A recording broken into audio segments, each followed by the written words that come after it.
l'émotif ne reçoit rien. Celui qui se laisse guider uniquement par ses émotions se retrouve souvent dans l'attente, espérant que les choses changent d'elles-mêmes, que le destin lui sourit, que la chance frappe à sa porte. Il dit qu'il a la foi. Mais la réalité, c'est que pour récolter, il faut semer. Rien n'arrive sans effort, sans engagement, sans cette intention claire et déterminée de prendre ta vie en main. Les émotions, bien qu'importantes, ne suffisent pas. Elles te donnent de l'énergie, elles te font vibrer, elles t'inspirent peut-être à agir, mais elles ne sont que des étincelles qui nourrissent l'astral. Si tu veux vraiment voir des résultats, tu ne peux pas te contenter d'attendre que l'enthousiasme te porte. Comme j'entends souvent dire Dieu va faire. Tu dois sortir de l'attente, de la réaction, pour entrer dans l'action. Semer, c'est prendre la décision d'avancer, même quand tu n'en as pas envie, même quand tu es fatigué ou découragé. C'est choisir de poser des actions concrètes, de réfléchir, de planifier, de faire des efforts réguliers, de créer des opportunités. L'émotion peut te motiver un instant, mais c'est la discipline, la persévérance et le travail qui te permettront de récolter de vrais fruits. Si tu ne fais que réagir à ce que tu ressens, si tu attends toujours que l'inspiration te frappe pour commencer quelque chose, tu risques de ne jamais rien construire de solide.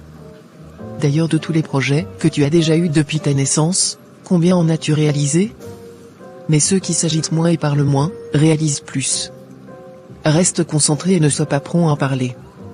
Les émotions fluctuent, elles changent avec le temps, elles dépendent des circonstances, c'est comme du sable mouvant. Mais pour réussir, pour bâtir quelque chose de durable, tu as besoin de constance, d'un engagement qui va au-delà de ce que tu ressens sur le moment. Planifie et agis, sinon tu passeras pour une personne qui manque de sérieux. Semer, c'est parfois dur. C'est souvent ingrat, car tu ne vois pas les résultats tout de suite.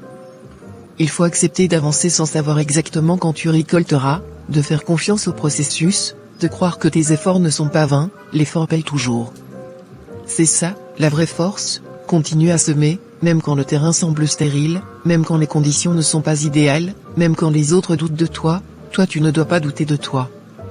Un émotif attend que tout soit parfait, que toutes les conditions soient réunies, que son cœur lui dise d'agir, pour lui Dieu va faire.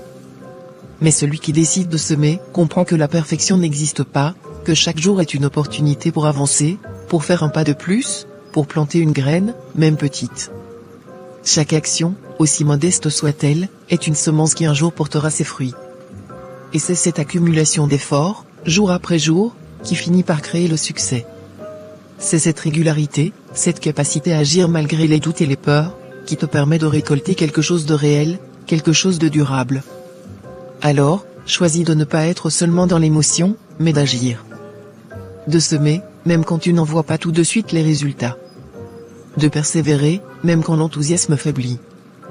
Parce que c'est ainsi que tu pourras un jour récolter les fruits de tes efforts, avec la satisfaction de savoir que tu ne t'es pas laissé freiner par les fluctuations de tes émotions, mais que tu as pris en main ton destin avec détermination et courage.